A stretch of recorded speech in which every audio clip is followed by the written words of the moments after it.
I was born in Kakuma. Kakuma, a lot of people, a lot of South Sudanese that are based here must know Kakuma. That was like, it was like the airport for you to come to the West.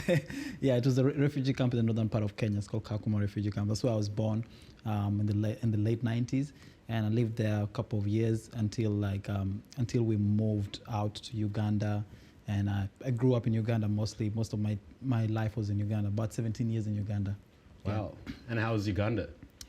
Uganda was great, man. It felt like the same. It's just like a different surrounding, but the same concept. Like the whole reason why everyone was in the refugee camp was a temporary place for us to stay until everything is figured out in the country and we can go back. But when some of our family members started going to Western countries, in Australia, America, and all of that, they started supporting back at home. So if you have family members supporting you, you don't need to stay in the camp that long. So people started moving to like the cities where you can get better education. And that's how I ended up in Uganda, Kampala. But same concept, temporary place for you to stay in until the country gets better and you go back, or temporary place for you to stay in until you manage to move to the west of where you're supposed to be.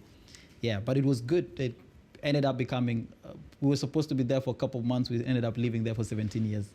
Yeah. And how was that 17 years? Did you end up getting a chance to go back to Sudan at all? No, not until after 11 or 10 years. Yeah, I only went to South Sudan for the first time in 2013. Yeah, first time I went to South Sudan, and I moved to Uganda around 2003, 2004, if I'm not mistaken. I love that. For people who've never been to Uganda, what is Uganda known for? Probably the matoke land. Yeah, they cook a lot of matoke and all of that. It's known for that mostly, and it's a very good place. The weather is amazing there. Very, very nice people. They directly border South Sudan, so our relationship is really like tight. It's like one of those neighbors. You fight a couple of times, but it's your people. We're stuck together forever. And I loved it. I loved growing up there, and it shaped most of my life. I always tell people that I'm the man I am today because of Uganda. I love that. What's your favorite thing about Uganda personally? So I really like, when I lived there, I really adjusted and started. I was basically like a Ugandan. I speak Luganda.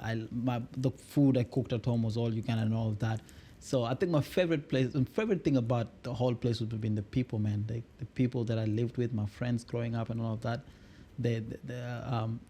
I've been friends with them for so long, almost 15 years now, and we still talk and all of that. They're my favorite people. Well, there you go, guys. If you liked that episode, you can watch the full episode somewhere around here. I'm not sure where yet.